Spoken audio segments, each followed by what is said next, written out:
Hello YouTube, Mishka Valhalla here. So I was not planning on filming my next video today, but I am in a nice area right now. Despite all the trash, that's indeed part of living in a city, is all the trash and litter everywhere. I'll show you here in a second. Yeah, it's a nice area, and it's got all this trash. There's no trash can nearby. This is annoying. First step as a heathen, definitely consider it a virtue to not litter and keep the land spirits happy. But the land spirits are not who we are going to talk about today. We are going to talk about the Jotunns. And I know it's a very sensitive topic, especially nowadays. And well, I guess since the heathenry started back up around the 70s, but since then people have treated Jotunns as sort of a taboo, But a lot of these people, they don't really look closely at the sources, and they don't really look at the hidden meanings within the texts, like the Poetic Edda. So for those of you that don't know much about the Jotunns, in Voluspa, in Vafthrudnismal, Grimnismal, and many other parts of the Poetic Edda talk about the Jotunns and how they're primordial beings that were there before Odin, before potentially Ymir. I know Surt was attested to be there forging his sword long before Ymir. But what you find interesting is that a lot of details are left out from the sources. And I know a lot of people consider the sources fake because they have a lot of Christian influence. But in my opinion, that's not what you should be focusing on. You should be focusing on the fact that, yes, there's Christian influence, but you can still separate it from the things that are, purely heathen. Anyway, I mentioned Vafthrudnir, and he's been a Jotun I've been thinking about a lot lately. And the thing about Vafthrudnir is that he shows up quite early in the Poetic Edda, and he speaks of riddles and poems about the lore. And that's basically what Odin does with Vafthrudnir when he goes to his great hall. When Odin travels to Vafthrudnir's great hall, they speak of the lore. Like, do you yet know this? Do you yet know that? Oh, speaking of the god, got a crow. It's one good thing about Miami is that at least there's crows and blackbirds. No ravens though, sadly. I'm definitely going to film while I'm in Alaska, make some videos. I think that's a very good thing to do while I'm quarantining up there, since I have nothing better to do. Oh, now there's two crows. I'm going to turn around the camera. There they go. They're not ravens, but I do feel blessed. Odin is with us. So we're not going to talk about Odin though. Let's focus more on Vafthrudnir. So he is a god that earns, a Jotun, but in my opinion, gods and Jotuns are all the same. They just focus on different aspects of nature. The Jotuns being more chaotic, and the Aesir and Vanir being more orderly, more focused on growth, and so on. But the Jotuns like Vafthrudnir, is a prime example of Jotuns that earn the respect of the Aesir. And, there was essentially no further conflict between that giant and the gods. In fact, either that happened or that Jotun joined the gods and became an Aesir or a Vanir. But that happened a lot though. That wasn't just, a few Jotuns. Many Jotuns would cross over to the other tribe. And so that shows that, this idea of the gods being, very cut and dry, separated into different tribes. They have different tribes, but, when it comes to, their similarities, they're still pretty vast. The Jotuns and the Aesir and many of the other gods have very similar abilities, such as shape-shifting, which they often demonstrate, such as when they turn into a serpent and they go to the underworld, when they turn into an eagle to go to Asgard or to the heavens. They always have similar abilities, and they always put each other to the test. And one thing that people don't think about when they read that the Jotuns came before is they don't realize that they were the powers in charge. They were the ancestors, essentially, of the Aesir and Vanir. But, however, if you're wondering about the Indo-European migration, there's a possibility that those who originally worshipped the Aesir, such as Tyr and Thor and Odin, they migrated and brought their culture and their spiritual concepts, their more sky-based spiritual concepts, to the native inhabitants of indigenous Europe. And those people could have very much, in Scandinavia, worshipped many of the Vanic gods. Ullr and Freya and Freyr. Sometimes it's confusing on which are which, but at the same time, I guess for me, anyway, it's probably just my UPG, but who knows? I can usually tell the difference. But we still are very few on sources to truly attest, the differences between the certain gods in particular, on whether or not they are Jotun or Vanir or Aesir. Personally, I'd say when facing the Jotunns in spiritual work, you should be very cautious. I know there's others that say otherwise.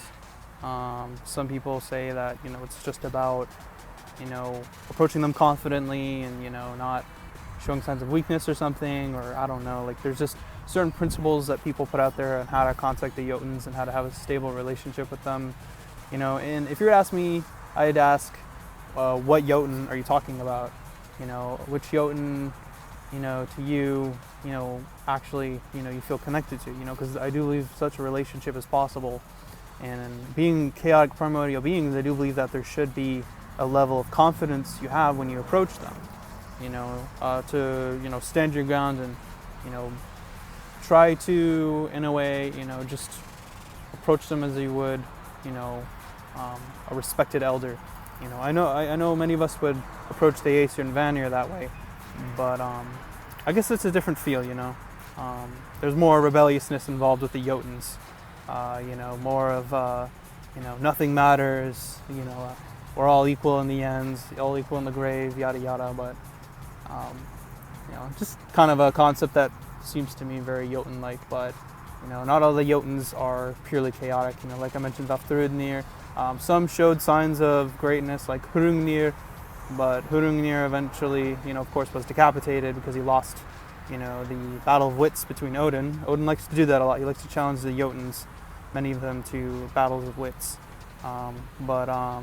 When he did that with Hrungnir, Hrungnir, lost the match, but, he still was able to enter Valhalla. But he was even too violent for the Einherjar, who slaughter each other and are reborn, every day, and feast every morning and every night, and so on. But, I don't really know. I just know that there's many afterlives, and Valhalla, doesn't have to be on everybody's mind when it comes to seeking an afterlife. That's another thing I'll get into in a future video is, the afterlives, and especially how many they mention in the sources. There's a lot, and I don't know why people just skip over it and just limit it to hell and, places in Asgard or Valhalla, and the two crows are back. It's pretty nice. Yeah, they're kind of just chilling there. Not sure if they're the same crows, but if they are, they decide to come back. Just chill out nearby.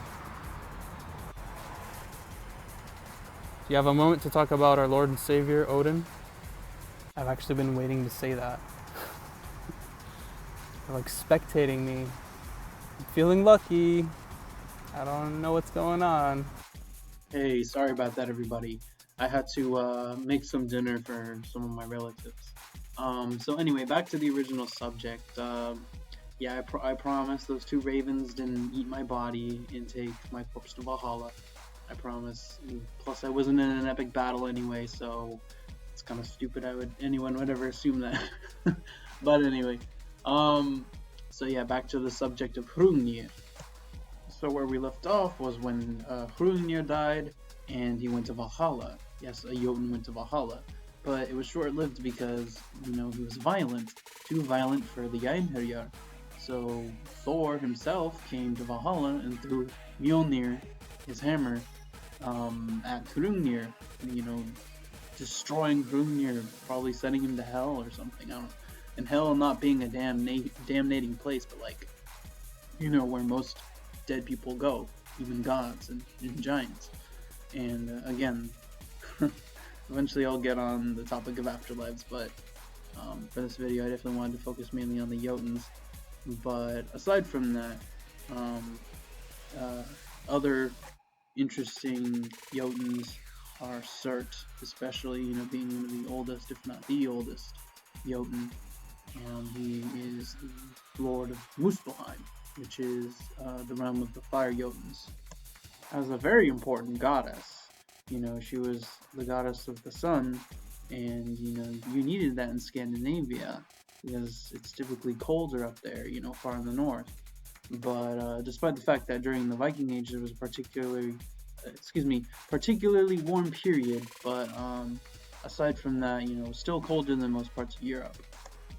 Back to the beginning, when Ginnungagap, was the void, it was endless all around, and then there were two realms, the realm of fire and ice, Muspelheim and Niflheim. Niflheim being, the future home of many of the Aesir and future generations, which will become known as the gods, or the Aesir and Vanir.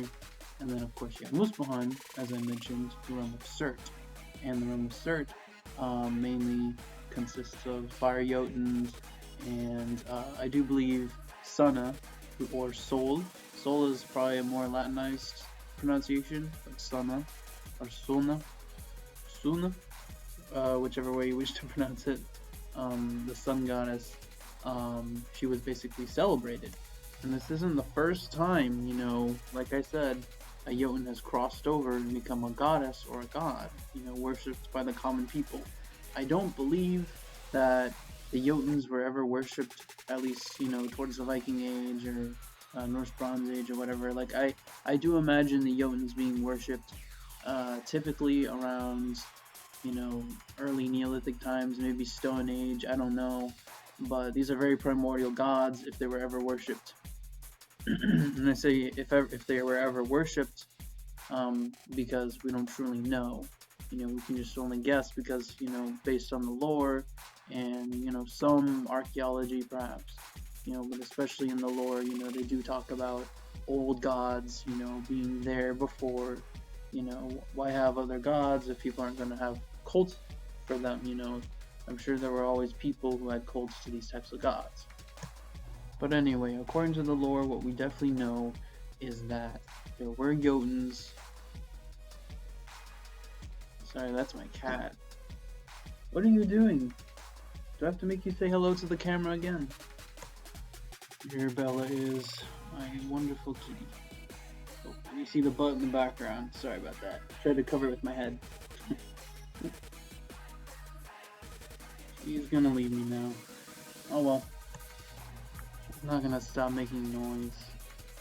So I'm gonna have to talk over her. Bella.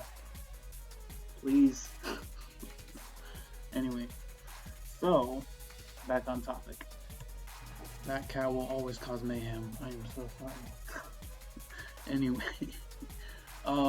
So other examples of gods and goddesses that, transitioned were examples of, like Skadi, and a number of other gods and goddesses. Skadi being the goddess of the winter, goddess of hunting. She was said to marry Njord, who's a Vanir god, the lord of the Vanir. And it's an interesting thing because they had a very controversial relationship in the lore. Because he was of the shores and she lived all the way up the mountains. So in a way it was like a long distance relationship. And so I don't really know if we were... Stop! Okay, life hack of the day. This cat would not stop scratching the windowsill. So I put a pillow up on the windowsill so this cat could not go up on it. And I don't know why I didn't think of that before. So, silence will be given. I know this has nothing to do with the Jotuns, but Freya being, my Vanic matron goddess, I'm pretty sure she sent this cat into my life. This cat, I love this cat so much that I have just to have this cat around me. I feel like no matter what, she'll follow me. because she is aggressive and she is adorable and I can't get enough of her. But but anyway, um, yeah, this is one of my Freya quirks.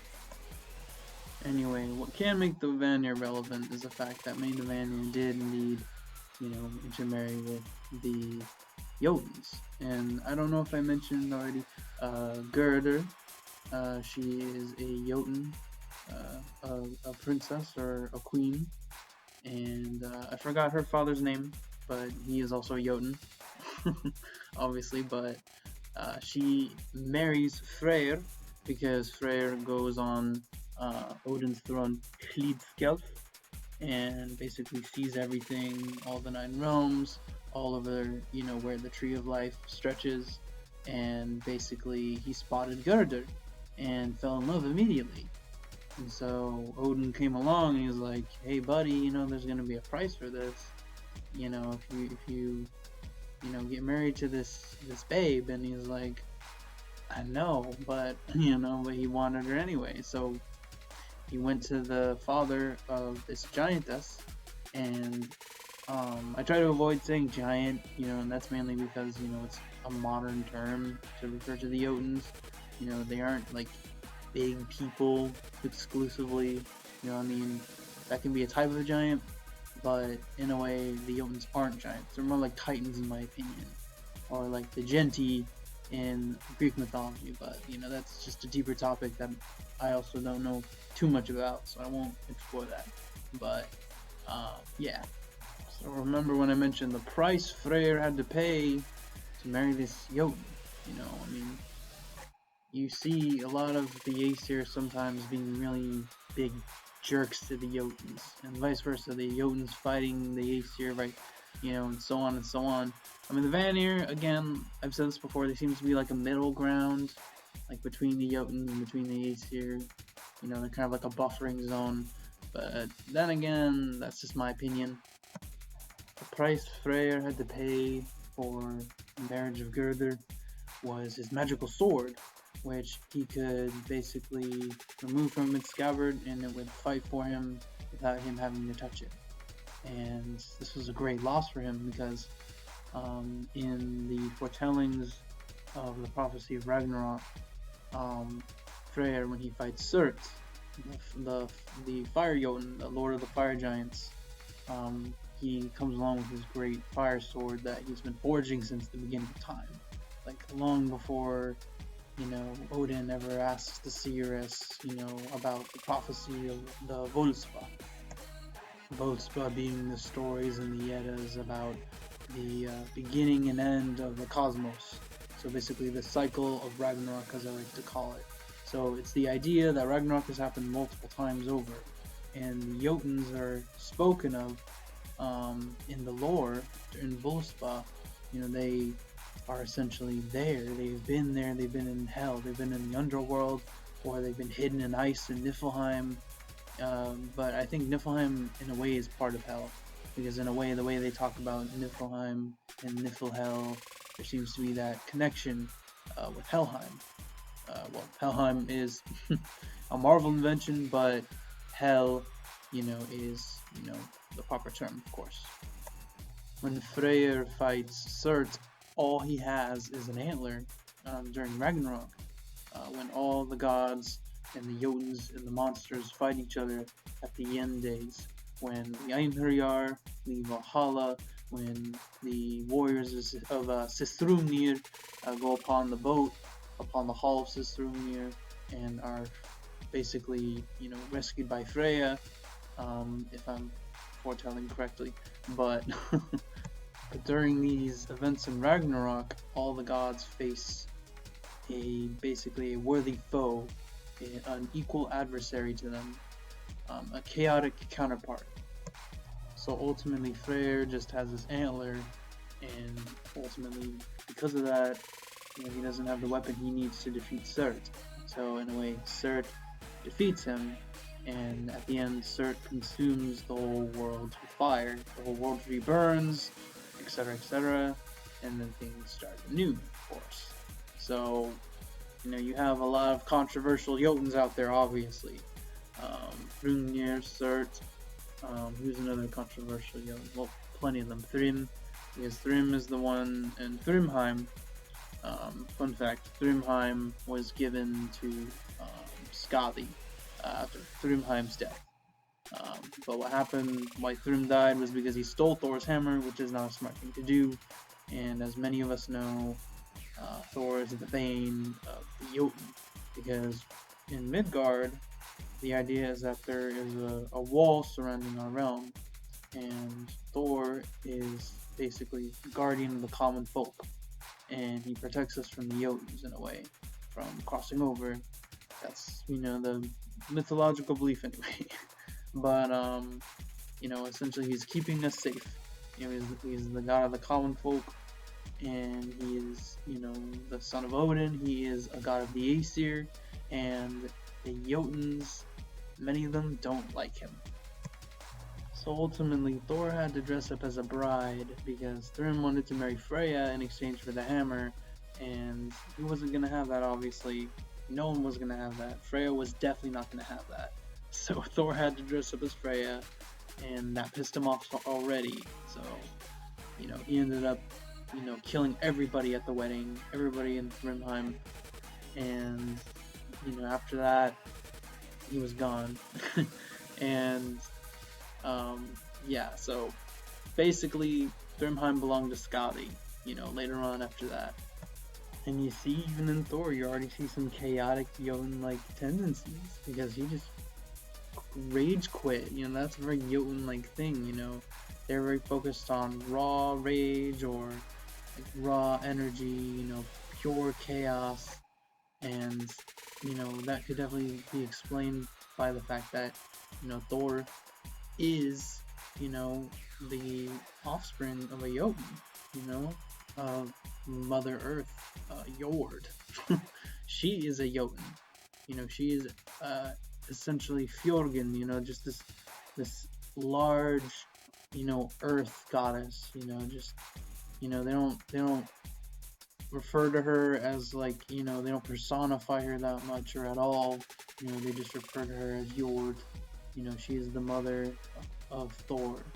Thor is the son of Jord and Odin, not Frigga or Freya. But yeah, Thor even married a Jotun and had his two sons, Magni and Modi. And his two sons are said to survive Ragnarok and inherit his hammer Mjolnir. And these two boys are the offspring of a Jotun as well. Thor being half Jotun, essentially maybe even full Jotun, since Odin, is descended from Jotuns, and Thor's, ex-wife, his former lover, the one who gave birth to Magni and Modi, her name was Jarn Saxa. But then again, you also, hear many of the Aesir, still insult the Jotuns, even though they marry them, they have children with them, they, but they still fight them. And it's interesting because, that's almost like, just a theory anyway. It's almost as if, it's a denial of the past, but it's interesting though. What makes it special is that it wasn't obliterated how paganism was almost obliterated. These are ancient gods, the Jotuns, the giants. They are ancient gods, older than the Aesir, older than the Vanir. And they came long before, and I don't know if they're very particular about how the Vanir came to be. How old they are compared to the Jotuns. But I do know for sure that the Jotuns, they're attested to be, the oldest beings in the mythology. But they still preserve it. They still talk about the Jotuns. The Jotuns are still a thing in the mythos. They didn't eradicate that. They didn't try to deny it. In fact, they admitted to certain relations that the Jotuns had with the Aesir and Vanir. So in a way, it's probably just, maybe either that could have been an earlier, myth, like where, they are still long ago in ancient times and pre-Christian times, still denying the Jotuns, you know, and preferring, the worship of the Aesir and Vanir. I do personally believe that the Aesir and Vanir were always the most worshipped, but the Jotuns definitely had their cults and their followings, and there were still people that worshipped them still, I believe, leading into the Viking Age. But obviously a lot earlier, it could have been more prominent. But what's interesting is also it could have been, the Christianization that made the Jotuns seem more demonic. And, that's where all the little insults start slipping into the mythology.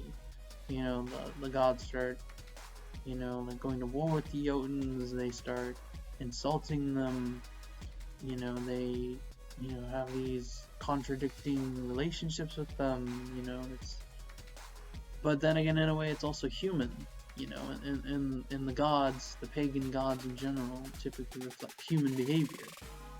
These are gods that accept their flaws, and don't shy away from admitting them, and that's why I definitely enjoyed kenning, like Havamal, a whole bunch of poems about Odin's speech. All of them are just so very humble and informative and, very applicable to today. And that's something I really like about heathenry, is it's very human based. It's about admitting your flaws, it's about righting your wrongs, learning from your mistakes, but remembering that you will always make at least some sort of mistake throughout your life. But the point is to give back, to make up for it. It's the give and receive, the orlog, and it's just, for me it works, and it's beautiful.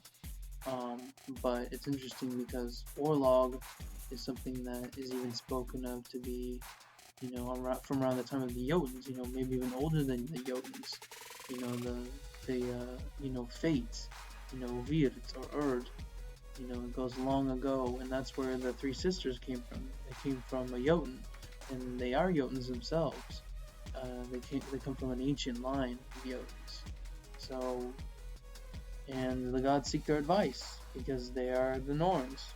They are the main Norns anyway, the main three sisters. So it's, it's just like,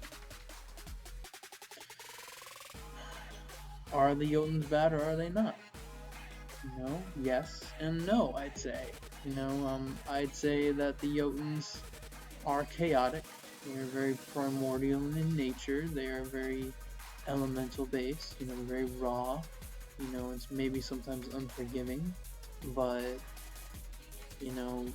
it doesn't mean you shouldn't worship them or honor them or in a way give tribute to them, because I do believe that they have wisdom, because even if Odin himself is willing to go to Jotunheim, to the underworld, anywhere in the Nine Realms, to speak to a Jotun, to have a challenge of wisdom, and even to respect a Jotun, or to marry a Jotun, to have kids with a Jotun, it's just like, the Jotuns are something that a lot of people don't think about. They kind of have this demonic connotation towards them, and in my opinion, that doesn't really have a place in heathenry. Heathenry, in my opinion, is about a balance between order and chaos. There are beings of heavy chaos, very dark beings that will cause you harm, and will enjoy it. In my opinion, a human version of that would be a sociopath. Somebody who's just straight up emotionless and just doesn't understand human emotion but relishes in someone's pain. In my opinion, that is somebody who gives into true chaos and someone that feeds off of it. And I think that it's all about dosage. Everything in moderation, as Odin says in the Havamal. And that's something that I really like. It's just the humbling human nature of things. Not expecting things to be perfect. And neither are the holy gods that are referred to as the holy hosts. Neither are they perfect. And I think that's beautiful. And I think that's something that makes heathenry much more enjoyable. Anyway, I'm gonna end this video by mentioning a couple more Jotunns. They are mentioned in Vafthrudnismal, I believe. It's when Odin and Vafthrudnir are discussing the lore of the world and of the cosmos. They're going back and forth, and it's one of my favorites.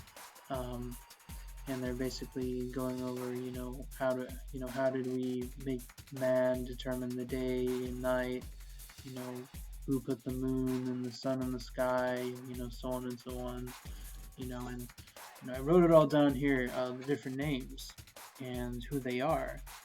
So you already have Skin Foxy, like you have different horses, sacred horses that come from these primordial realms, which is the day horse, or they belong to Jotunns. And then you have Mundulferi, who is father of moon and sun. Mundulferi, and this is a Jotun. So the Jotun is essentially giving us our moon and our sun. That sounds like a very helpful thing to need, because we need both. And then, of course, you have Vinsvad, who is the father of winter. So, of course, you have all these other beings that are being mentioned. They aren't being called gods. They are the father of winter. They are referring to ancient beings that are essentially, creating, the cosmos, structuring the cosmos, long before Odin, long before the Aesir. And then you have Svasi, who is the father of summer. And, he's kind of like a counterpart to Vinsvad. So it's interesting. They both, I think, they could both be the Old Norse term for, summer and winter. But I'm not sure. I think it might be. But, all these beings, they could very well be Jotunns. All these beings that go to the beginning, that structure the very foundations of our cosmos. Mimir, even, he's a Jotun. Even Kvasir, I believe Kvasir was a Jotun. No, actually Kvasir was not a Jotun. Kvasir was created from the spit of both the Aesir and the Vanir. All of them chewed up berries, and they spat into a bowl, and they created the wisest of the gods. It was Kvasir. Essentially similar to Dionysus in a way, a god of wine, or a god of mead, and essentially his, he was slain by these two dwarves, Screamer and Trickster, and his blood was brewed with honey to make the mead of inspiration, or the mead of poetry. The mead of poetry being the sacred brew that Odin, stole from Sutton, the giant that I mentioned earlier on in this video, when he had to marry his daughter. But yeah, so there are Jotunns all over the mythology. They are everywhere. They are there before all the other gods. I don't see why even nowadays it's still a taboo. But I do know that there are many people, that call themselves Rokatru or Thursatru, and they, only focus on the Jotunns. But for me personally, I do focus mainly on the Eastern Vanir, but I do believe there's some wisdom and knowledge within the Jotunns and the other beasts and creatures of the lands and the underworld. There are so many parts and layers within our mythology, and there's just so many things that we need to explore. And I think there is some spiritual relevance to all the beings that are mentioned. But then again, we are missing things. We are still missing, a lot of things in between, and we are left with a lot of vague clues and archaeology and, foreign expectations, like people, witnessing the Vikings, in a foreign perspective. And but what we heathens strive to do is, help the modern world eventually create an appropriate image of, Norse culture, especially being heathen, in a modern sense. How would one be heathen in the modern world? So yeah, so I think I have talked this subject to death. I will probably make other videos about the Jotunns, certain Jotunns in particular.